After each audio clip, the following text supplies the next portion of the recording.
James Franco has long been widely praised as an eccentric artist who's ahead of his time and talented enough to justify just how, well, weird he is. But no amount of acting accolades can quite compensate for some of his bad behavior. Here are some of the disturbing details revealed about James Franco.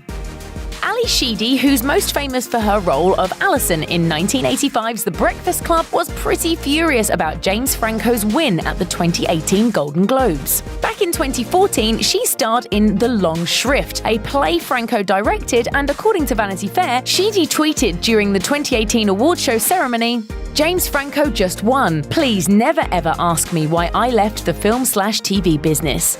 Okay, wait, bye. Christian Slater and James Franco at a table on the Golden Globes, #MeToo. Why is a man hosting? Why is James Franco allowed in?"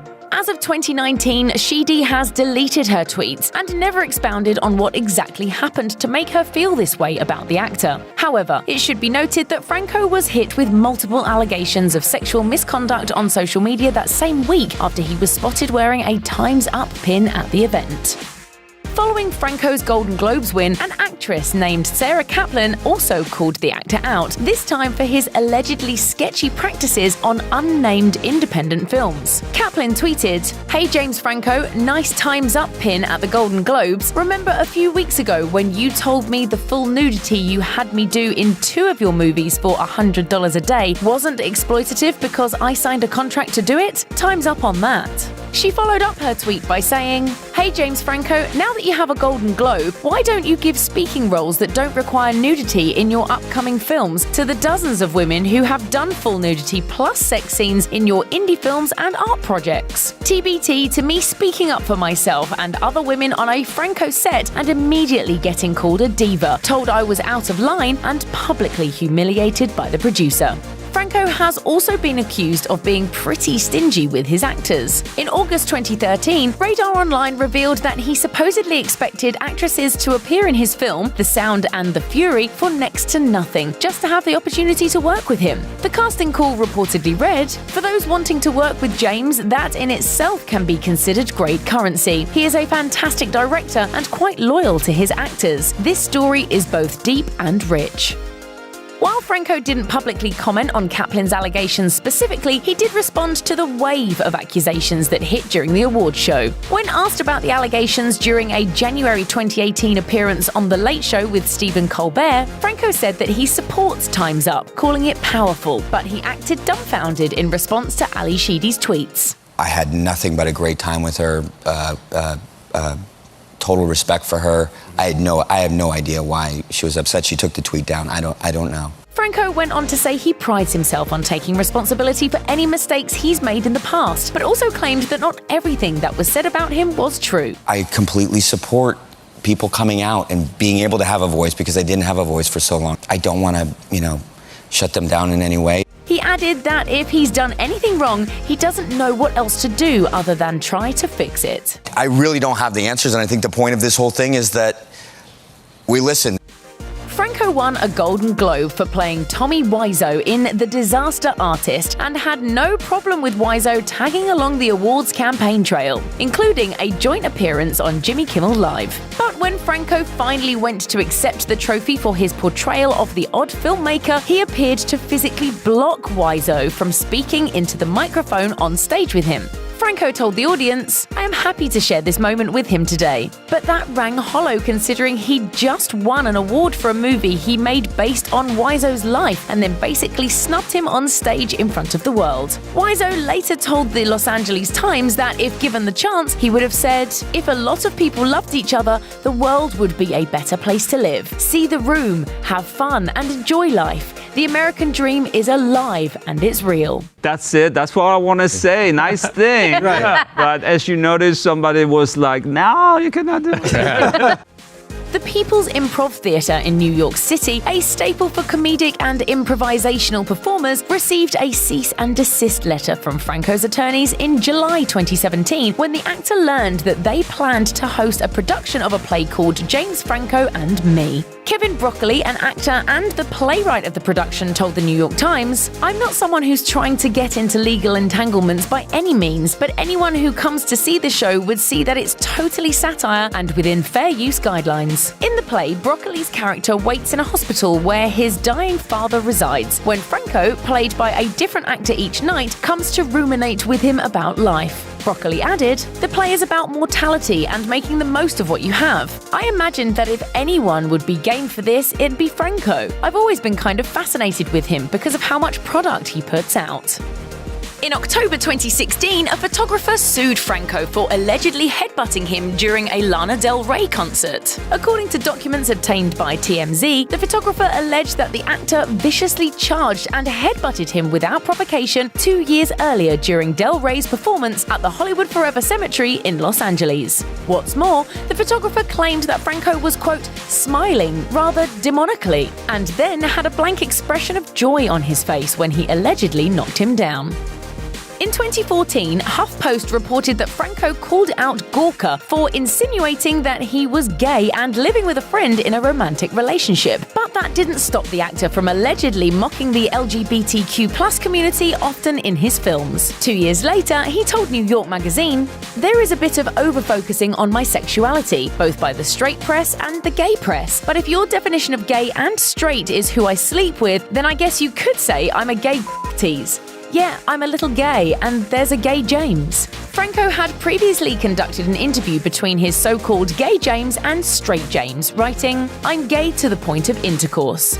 According to Queerty, Franco was later accused of making a mockery of gay porn star Brent Corrigan in the 2016 film King Cobra, which was reportedly based on Corrigan's life. Corrigan said of Franco's movie, "Not approved by me. It tells a story with contempt for queer culture and mockery for porn." Around that time, The Advocate compiled a list of homophobic moments in Franco's pal Seth Rogen's films, as well as several scenes from 2014's The Interview and a scene from This Is the End in which they co-starred, and their Kim Kardashian/Kanye West parody, Bound 3.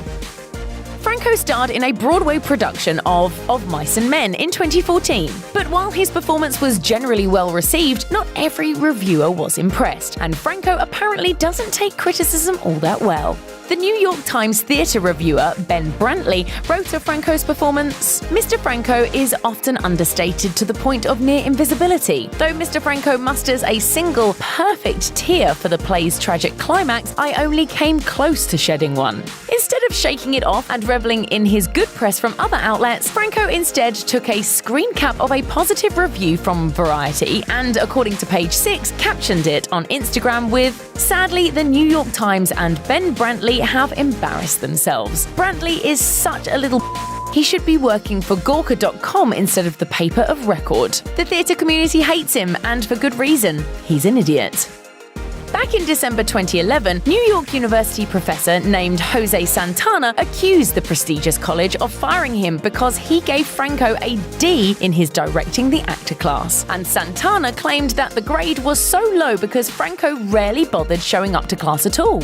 According to The Hollywood Reporter, Santana sued Franco for making, quote, disparaging and inaccurate public statements after he received the poor grade. But the suit was dismissed in April 2013 when Santana's legal team couldn't actually locate Franco to serve him with paperwork required to go to court. Santana told the New York Post, "The school has bent over backwards to create a Franco-friendly environment, that's for sure. The university has done everything in its power to curry favor with James Franco." Santana also alleged that Franco, quote, bought better grades from another professor by casting him in one of his productions that the teacher also wrote and directed. Santana added, "In my opinion, they've turned the NYU graduate film degree into swag for James Franco's purposes, a possession, something you can buy." Franco has denied getting the teacher fired and claims Santana was not asked to come back to the school because he simply wasn't good at his job. He told Dory Olds, "I did not care one bit about the grade. I knew I was going to get the grade. He was a bad teacher." In October 2019, Franco found himself in more hot water when two former students of the star's closed acting school, Studio 4, filed a class action lawsuit with claims of sexual discrimination, sexual harassment, fraud, and false advertising. These students included Sarah Kaplan, the actress who originally accused Franco of exploitation in January 2018, and Tony Gall. According to Variety, the suit alleged that students were misled by Franco's $300 per month drama school. While Studio 4 appeared to be a legitimate learning opportunity, the women claimed they were, quote, intimidated and sexually objectified. Those who undressed in front of Franco were allegedly afforded special treatment, but things reportedly got even more inappropriate in Franco's sex scene masterclass. Variety reported that in these classes, students were allegedly pressured to engage in sexual activity that went well beyond the industry norm. The actor reportedly taped these sexual auditions and reviewed them to select students for admission. Franco's attorney denied the claims to Variety, stating that they'd already been debunked. As of October 2019, the star has yet to be served, but he plans to fully defend himself and seek damages. Though Busy Phillips and Franco were on-screen lovers in the cult 90s classic Freaks and Geeks, it seems like the pair didn't always get along in real life. In her 2018 memoir, This Will Only Hurt a Little, Phillips accused her former castmate of being, in her words, a bully who physically assaulted her on set. When we were on Freaks and Geeks, we were 19 and we really disliked each other. It's well documented. The whole thing reportedly went down while filming a scene in which Phillips's character was supposed to nudge Franco's character. You'd think a nudge between an on-screen couple would be nothing, especially since they were acting, but Franco allegedly got so angry when Phillips followed the script's direction that he reportedly threw her to the ground. Phillips wrote, "He grabbed both my arms and screamed in my face, 'Don't ever touch me again!' And he threw me to the ground, flat on my back. Wind knocked out of me." Phillips later told her co-star Linda Cardellini about the incident, and the actress encouraged her to report it to her manager. The director and producers forced Franco to apologize, but he reportedly didn't face any actual consequences. Check out one of our newest videos right here. Plus, even more Nicki Swift videos about your favorite celebs are coming soon. Subscribe to our YouTube channel and hit the bell so you don't miss a single one.